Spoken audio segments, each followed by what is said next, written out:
শাহজাহান কাণ্ডের মূল সাক্ষী ভোলা ঘোষের গাড়ি দুর্ঘটনার ঘটনায় ঘাতক গাড়ির চালক আলিম মোল্লা পলাতক। ঘটনার দুদিন হয়ে গেলেও এখনো পুলিশ আলিম মোল্লাকে গ্রেফতার করতে পারেনি। ইতিমধ্যে অভিযোগকারী ভোলা ঘোষ আইনজীবী কালীচরণ মণ্ডলকে নিয়ে নেজার থানার রাজবাড়ী পুলিশ ফাঁড়িতে লিখিত অভিযোগ দায়ের করেছেন। ঘাতক গাড়ি চালক আলিম মোল্লা, শেখ শাহজাহান সহ 8 জনের বিরুদ্ধে।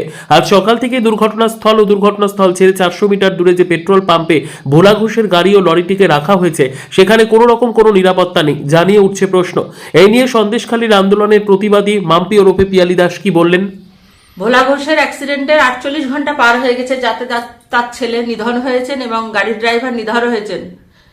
ট্রাক ড্রাইভার চিহ্নিত করা গেছে, ভোলা ঘোষ নিজেই চিহ্নিত করেছেন।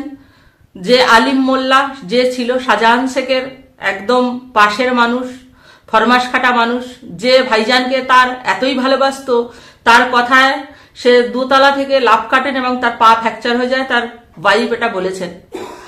আর কতদিন টাইম লাগবে এই আলিম মোল্লাকে অ্যারেস্ট করতে? সিবিআই তো পারেনি শাহজাহানকে, তার যে মালিক শাহজাহান ভাইকে অ্যারেস্ট করতে এই রাজ্য পুলিশের, এই মমতা ব্যানার্জির পুলিশের 55 দিন টাইম লেগেছিল। তাহলে তার সাগরেদকে কি তার 55 দিনের হাফ টাইম লাগবে? আর এখানকার যে প্রশাসন, তা কার উঙ্গলি হিলায় চলছে?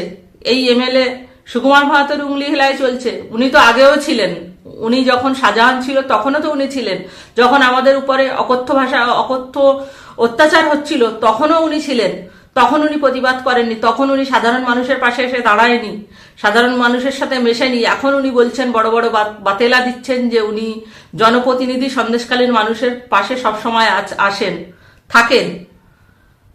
তো এই প্রশাসন কার উঙ্গলি হিলায় চলছে? শাহজাহানের উঙ্গলি হিলায় চলছে, না মল্লিকের উঙ্গলি হিলায় চলছে, না এমএলএর উঙ্গলি হিলায় চলছে? 48 ঘন্টা পার হওয়ার পরেও কেন অ্যারেস্ট হয়নি এই আলিম মোল্লা? এই প্রশাসন তাহলে কি প্রশাসনিক কাজ ছেড়ে দিয়ে এই সরকারের চাটতে ব্যস্ত হয়ে গেছে? আমরা অপেক্ষায় থাকবো কতদিনের ভিতরে এই আলিম মোল্লাকে অ্যারেস্ট করতে পারেন। আমরাও নিরাপত্তার অভাব বোধ করছি যতদিন না এই আলিম মোল্লা ধরা পড়ে।